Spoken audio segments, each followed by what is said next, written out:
Welcome and hi everyone. This is Dennis from Prodyon again, and in this video I want to give you a quick overview of Shortnoise 2, the features and functions, and yes, what you can do with it. So this is not a instrument or patch showcase, so you won't hear that much of sounds, rather than just demonstrating what features it has, what you can do with it, and there's a lot. There's a ton of possibilities in Shortnoise 2 already. So keep in mind that it's still in development and it will be released on the 1st of October this year. So, okay, enough talking, let us start. So basically, when you open Shortnoise 2, this is what it looks like. You got the name here, your preset name. If you don't like it, simply rename it. For example, BS. Bass. Okay. Yeah, well, what a clever name. Okay, anyway, so you get your sections over here. You got the oscillator A and B. The modulation section, we have control over all the inbuilt modulation functions, as well as the gate, and the mighty sequencer as well, where you can choose targets to modulate effects from, and finally the effects section, which is divided into effects, as these are your global or your master insert effects, and there's also MIDI section, as you can see here. Righty then, let's go back to the main screen. First of all,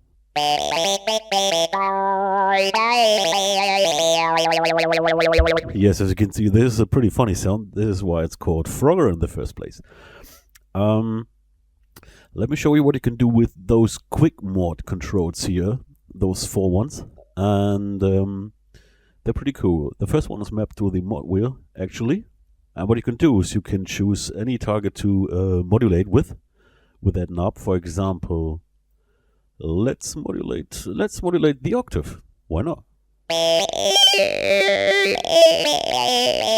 As you can see, this is pretty much this is why it's called quick mod, because you get some real quick access to parameters that are otherwise sitting in separate pages, like for example the octave. So let's imagine we want this as a permanent control. What we do now, we can click into this place here over the knob and give it a name, for example, octave. And you see there's another little box here, and you can choose something else. For example, let's say the filter. This is where things get interesting. And because of that, you can you have this little range control over here. Let me swap the targets quick by pressing Control and pressing this little button over here. You can swap targets, and with Alt and click you can erase them quickly. Just a little reminder. Where was we? Yeah. Octave, okay. So let's swap these. And what you can do now is you can precisely control the range that it should affect when moving the knob from minimum to maximum. Let me give you an example. Let's say we start at 64 or something. As you can see, you can pretty much give it a different range. And this can also be inverted, no problem. Like so. Of course, this now doesn't make much sense, but in a situation where you have more than, or where you have a lot of controls like this and that, and this as well, it might make sense. So let's erase those now. Bring back the cutoff. So that just quick concerning the quick mods. Oh, I almost forgot. You can even do some fancy things like controlling one Q mod knob with the other, like this. Could come in handy. Besides this, we got the usual things like key range, which also has a learn function. You just click it once and then press 2 keys on the keyboard, for example these 2, and there we go. Right.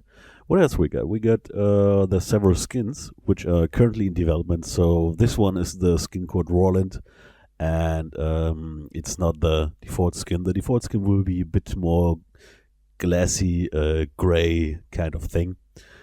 And you can set it to global. That means with every instrument that you load, it will come up with the skin you've chosen. For example, If I switch that to default, which doesn't work now since it's not developed, and you set this to global, then every instrument will come up with a default skin. On to the next thing. We got the vel mod, which is short term for velocity modification or modulation. As you can see here, currently nothing is selected. You got the choice between random, different rise and fall modes, and fixed. So random is obvious, it does alter the velocity randomly. And rise is a bit more interesting because what this will do is, with every key press, it will rise the velocity by 1, or by 2, 4, 8, or 16. Once it reaches the maximum, it will start from the beginning. Same goes to 4. What we got here is fixed. And this, of course, does just fixed velocity, which you can set up here. The next thing is the fixed key. If I play a melody, set it to a fixed key, they all will play with the same key. And you can see it on the keyboard as well for a quick identification. Here we got the options menu where you can load a quick mod assignment or save it if you so desire. And you can load this whole setup. Setup is basically everything within Shortnoise 2. That means it's the main section. It's A, B, Modulation Sequencer, Effects, and as well as these quick mod assignments, the global effects, and the amplifier and filter controls. Oh yeah, and you can, from those setup files, you can only load the settings for the A section, or oscillator A, or B if you want. And you can swap A and B, which is pretty interesting. But we will come to that in future videos. Okay, here we get some typical controls, you know, from synthesizers, which are mono and legato. Note stealing, which is pretty cool if you low on resources and can really save a lot of CPU power. You got gliding, on and automatic, and the rate for the glide. You got note priority settings, last note, next note, low and high. And oh yeah, this is some fun thing over here. You got the pitch bend range. Typically it's 2. And what makes this interesting is you got bend there, and you see there's nothing selected. Let me play something. And now let me play something else and bend it a little bit. You see, that doesn't sound very comfortable. What we can do is we can choose bend last note. And now we can do things like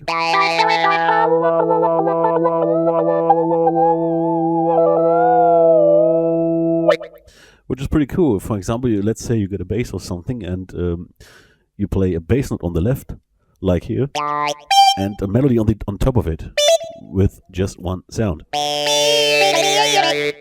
And this is pretty funny. The last thing is the free bending, which is a bit experimental.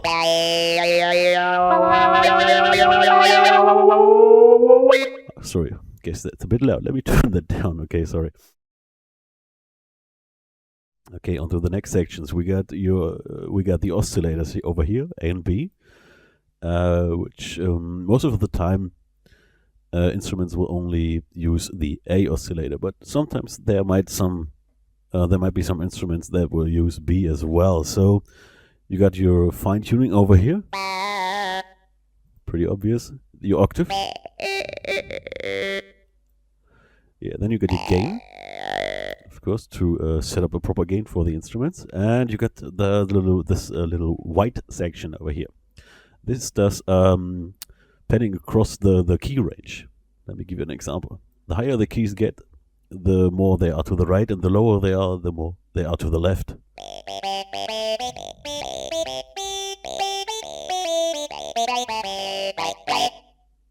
Okay. Then we got the filter type, choosable between low pass, band pass, and high pass.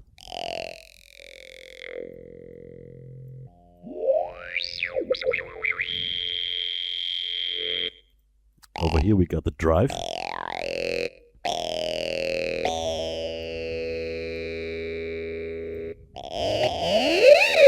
Yeah, this can sound pretty dirty. And here we got the talk effect, which is on, by the way, for this instrument, because this one was called Frogger, and that came from this talk sound or format filter. because now it's just the basic saw wave. As you can hear, there's some aftertouch modulation going on. What's next? You got your phaser with bandwidth or resonance. Then you got the amp simulation, which isn't in real time. So you have to set it in advance. It's not designed for real-time modulation. You got the good old contact rotary effect. And you can choose the speed here. And the balance between the low and the high rotator. And then we got as well lo-fi, ladies and gentlemen. And the bits amount. And some noise if you so prefer. And the next thing are your sound effects. Let me set them back to 0 now. And you got your basic algorithmic reverb, which you can control here. And it's always there, so you have always direct access to it.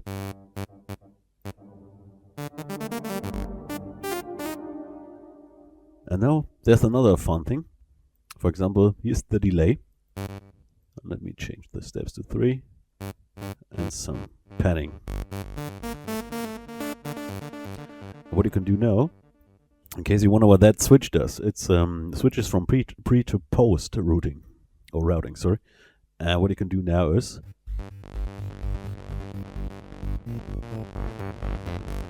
as you can see, you can always hear the delay, and you can do some fun things with it when automating those sliders.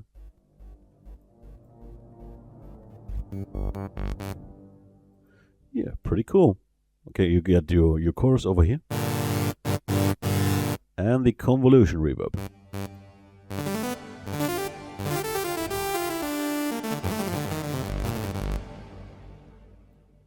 And you get all this for A and B in the same place or simultaneously. What's next? Yeah, for example, if you're controlling a sound on layer A, and let's say you want the same on B, you could either do copy and paste, or you can simply, when you adjust a knob, you just press Alt, and when you then head over to B, you see it has the same position. The same goes for B and A, so vice versa, you can do adjustments for A and B automatically without having to switch all the time. Over to the modulation section. What we got here is 2 LFOs. The first one is synced to the key, and the second one isn't. Let me give you an example. Here we got a typical sine modulation. Of course, this is better used with a pulse.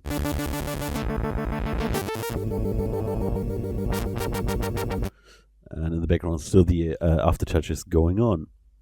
Yes, you can see what parameters you can drive with those LFOs, and you can use all the different waveforms at the same time if you so prefer. That might result in pretty funny sounds. Here you can choose the frequency for the second oscillator, the parts width for the parts section. Okay, let me turn that down. And you can also do things like you can control the first oscillator, the first low frequency oscillator with the second. Here we got the velocity controls. For example, you can see here drift and arpen, which is called random pen. I can give you a quick demonstration of this, how it sounds. So here we go. As you can see, this makes it really analog. Let me turn on the note stream to save some CPU cycles. And this does add random pitch variations upon each key press, which can sound horrible, but it adds some flavor.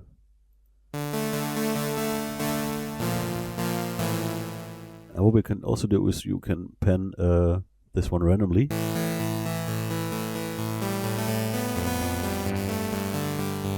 And if you push it up to the top, it's only left and right.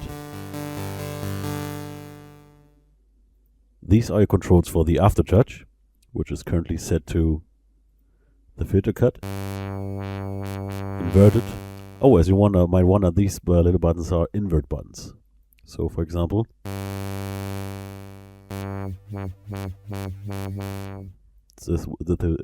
this will invert the target.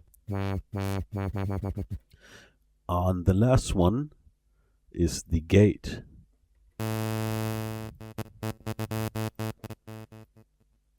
Let me record a quick phrase.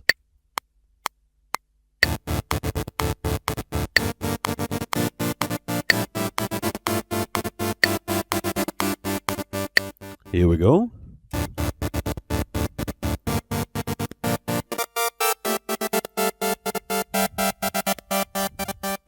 And what this does, it controls the rate here for each step. You can set all to one rate.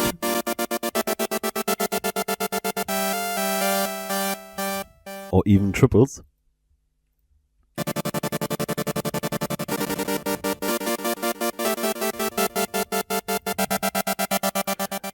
And here you can choose the amount or the dry wet mix.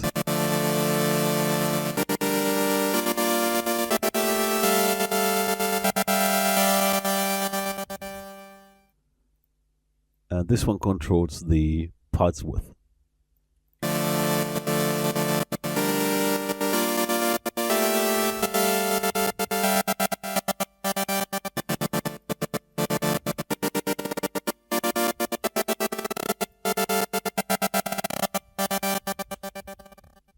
And you got this, all these sections for A and B as well, as you can see here. You got a brand new gate, so to say, and if you go back to A and press Mod, you go back to your Oscillator A sections concerning the modulation.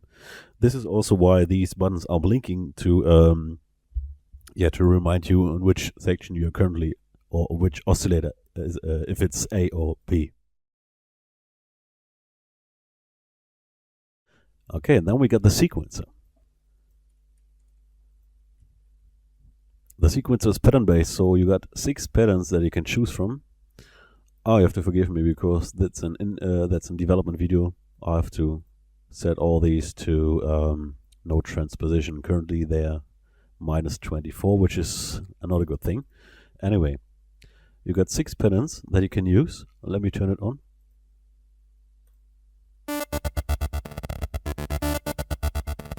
Ah, forgot that the gate is still running.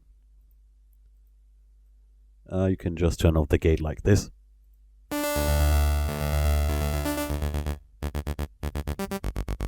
And the cool thing about the sequence is that it sorts notes from low to high, depending on what you play.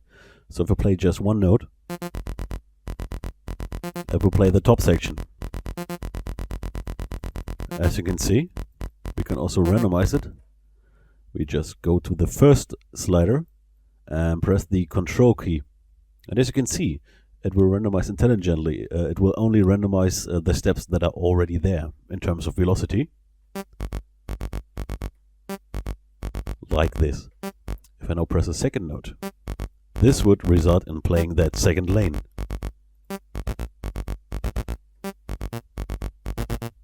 As you can see, let me pitch these up by 1 octave.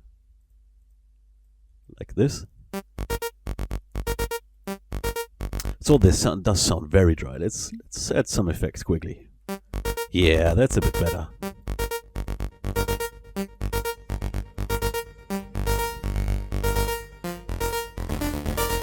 And you can do the same for the third sequencer, which will be the highest note that you press. And then you can do this all together.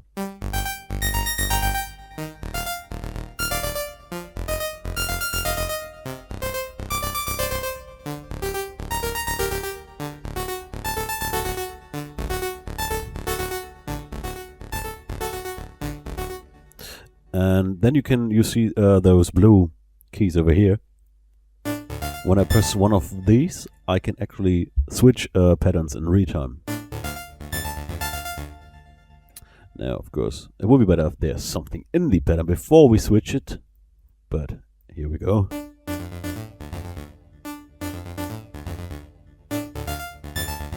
And this way you can do some great improvisation and stuff like complete styles or little songs or remixes or whatever with just one instrument. And you can also give each pattern a name. For example, you can call this one intro, the next one verse, for example. And yeah, you can choose which one to edit here. You can even shift steps left or right. And if you press shift or control, you can shift the other sections. And if you press alt on your keyboard, you will shift everything. Okay, what's next? We got an effects mode, which will play the sequencer independently of if you press keys or not, and it will sync to your host automatically, and it will just play effects that you modulate or that you choose here, over here. And we will come to this now, but let me switch back to the normal sequencer mode first. Okay, here we go. For example, you see that these are the velocity values from 0 all the way up to 127. What we can do now is choose any parameter that we want to modulate. For example, what could I choose? For example, once again, I always like this one, the octave. And if I play back the sequence now, let me erase the other ones, and I press just one single note, which is G in this case. You see it's modulating the octave. And I can also still add notes on the other sequencer lanes. And I could, for example, let B modulate the filter cutoff. As you can see, it's modulating over here.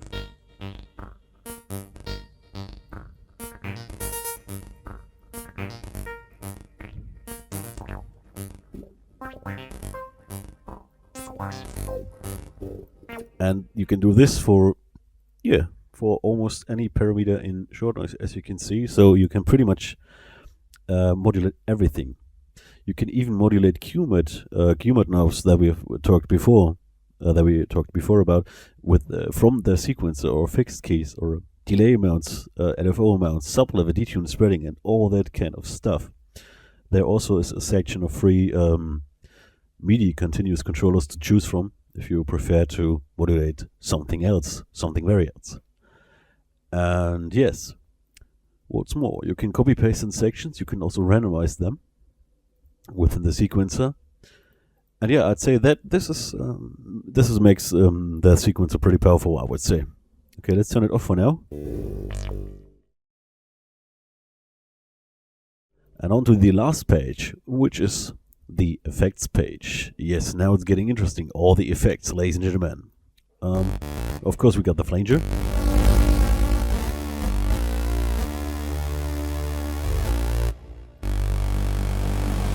We get a second mighty powerful 6-stage low-pass filter. And it's a pretty high resonance.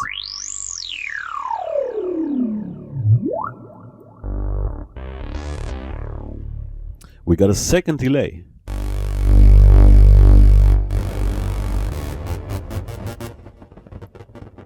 Which you can do pretty amazing things with when modulating by the sequencer, with damping and panning and feedback as well. And this will just control the amount. Then we got an amazing distortion built in.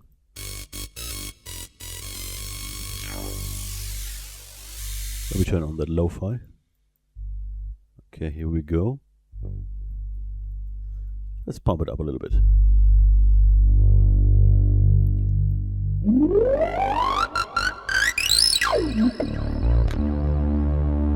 And there's some pretty badass distortion.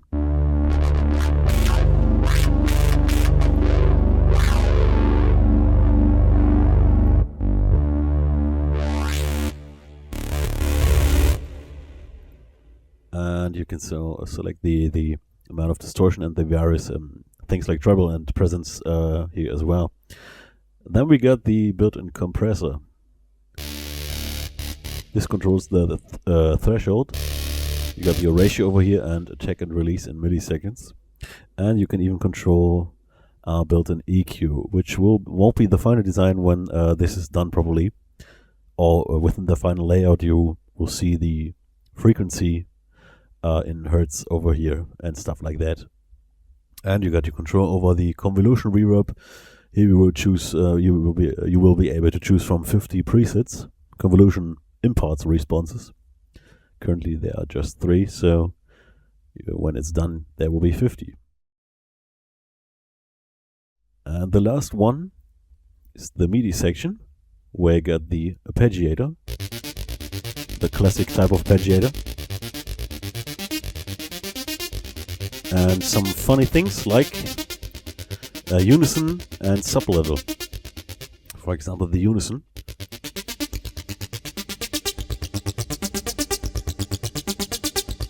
Some heavy detuning. And here's another interesting aspect that I want to show you quickly. As you can hear, this sounds pretty cool, but let me turn that off. You can hear that the oscillator, the unison voices are synced. They're kind of stacked together, and this doesn't sound like a real unison. What we can do in this, or what we can do now, is simply use that random slider over here. Just turn it up, and now it's a real unison.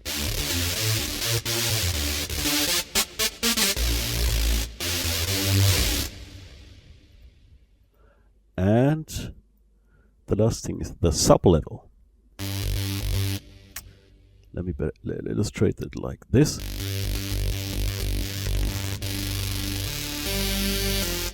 And we'll play the same note that you press, but 2 octaves lower than that.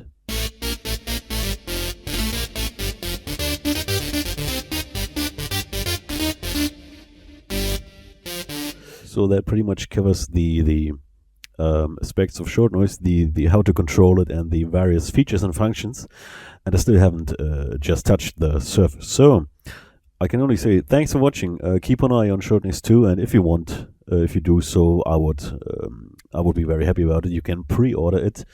It will be released with around 800 and plus instruments, covering a wide range of synthetic sounds, electronic, arpeggiators, everything you can imagine in the synth and hybrid range or section.